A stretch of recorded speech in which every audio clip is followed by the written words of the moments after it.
Welcome, everybody. I'm Ben Cushing, your 2023 NHAR president. And by now, you've probably heard the lawsuit against the National Association of Realtors that has recently been ruled on. So we're joined by NHAR legal counsel Matt Johnson here today to help us understand the facts of the case and what it might mean to us as realtors.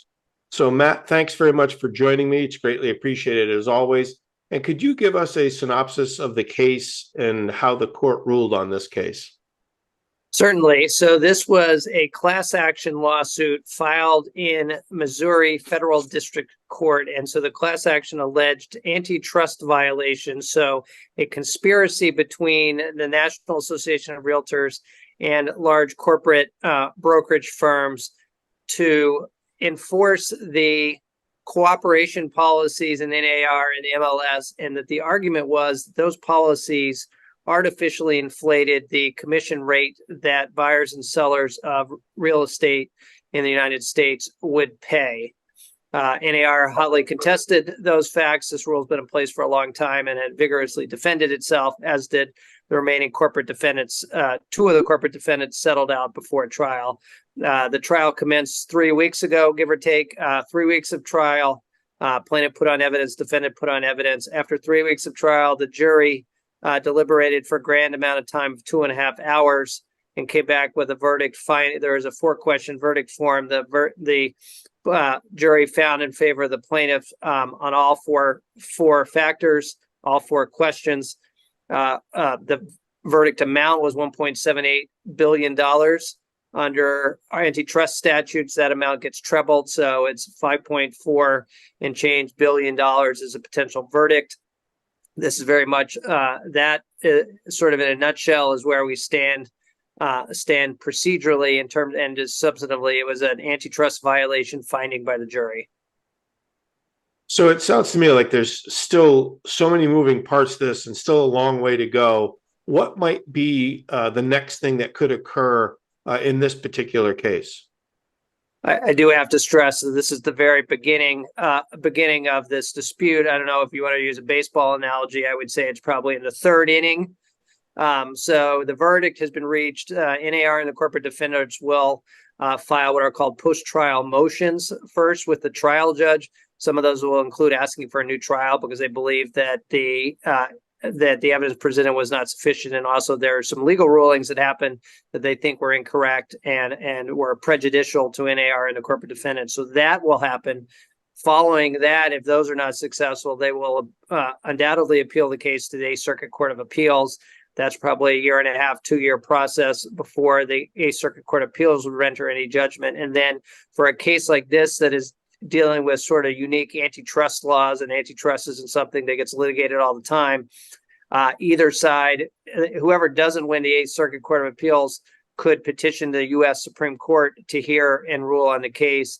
The U.S. Supreme Court does not have to take the case, but this would be the type of case, given the amount of money involved and the industry involved and the sweeping impact of it, that I would be surprised if the Supreme Court didn't take it if the matter went up on appeal, and that would add a year or two as well. So you're realistically probably talking 3 to 5 years out before there's any actual final judgment, and the final judgment may not look anything like what the current jury verdict is.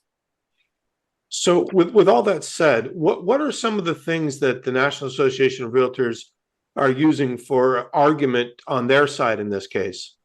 Great question, Ben. So NAR has long argued and presented evidence before the jury of the pro-consumer benefits of the cooperation model. This is not a new rule. It wasn't just passed. It's been on the books for a long time. It has been the linchpin and central foundation to the U.S. real estate market. NAR argued and had evidence to support that it provides a pathway to home ownership. It is most protective of low-income families and low-income buyers. It allows families to buy property and create generational equity because the model lowers barriers to home ownership. So NAR has been a staunch defender of the model and has had expert testimony and with fact-based testimony of why the rule went into place, why it's been beneficial, why it's pro-consumer, and why, importantly, the commissions are always negotiable, and the commission rate is a bilateral discussion between the seller of property and the listing agent, that there is never any conspiracy, and that for each transaction is unique, and for each transaction, the commission could be negotiated. So NAR was very frustrated with the fact that it appeared as if the jury did not consider any of that strong and compelling evidence. And finally, Matt, what, if anything, should our members do differently as they continue to work in real estate as a result of this ruling that came down in St. Louis? So the good news is the agents and brokers in New Hampshire really do not need to do anything differently.